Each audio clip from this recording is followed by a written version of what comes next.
So hello, this is Mridul Mohan of group number 324. I'm here to explain about the electronic observation spectrum.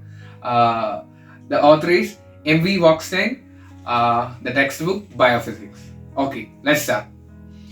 Electronic observation spectroscopy is a powerful tool used in biophysics to study the interactions between the molecules and the light. It provides valuable insights into the electronic structure, conformation, and interactions of biomolecules. So, I'm here.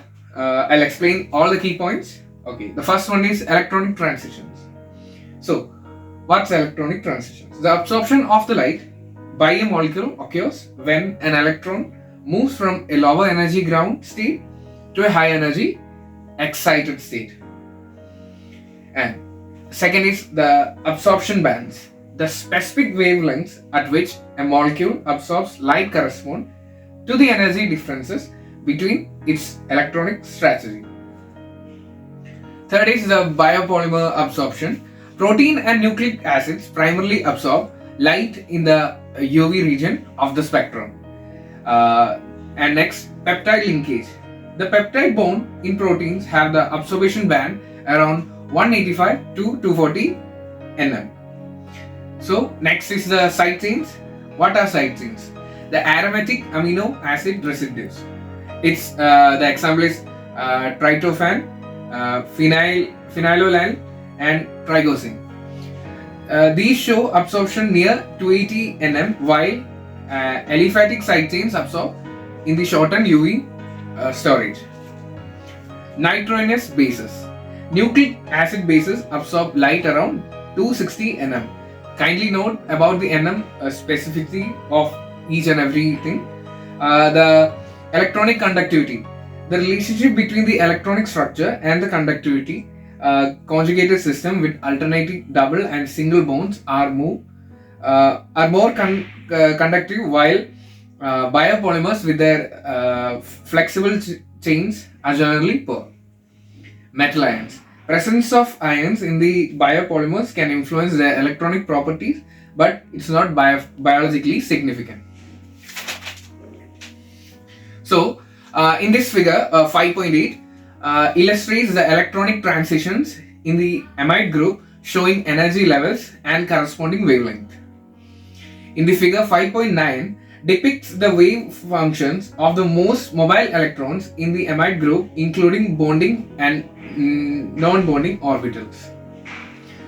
Overall, this section provides a foundation for understanding how the electronic structure of polymers influence the interactions with the light and their potential for electronic conductivity.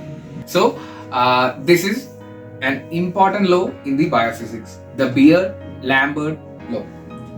Fundamental equation in spectroscopy that relates the absorbance of a solution to its concentration and path length. It is expressed as the absorbance is equal to epsilon, concentration, and path length.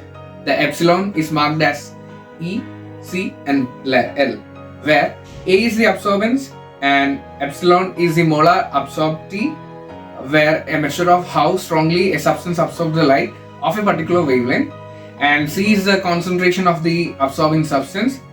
L is the path length of the light through the solution. Then it comes the molecular orbital theory. This describes the electronic structure of molecules. Quantum mechanical calculations are used in this. So numerical methods. These are the numerical methods to solve the Schrödinger equation for a molecule. So, what are pi transitions? These transitions occur at shorter wavelengths, around 190 nm, and are relatively intense. So, the N in pi transitions, these transitions occur at longer wavelength, around 220 nm, and are generally less intense. The amide group, influenced by the interaction between the carbonyl group and the nitrogen atom, theoretical calculations helps to predict the observation spectrum of amides and provide information about nature of electronic transitions.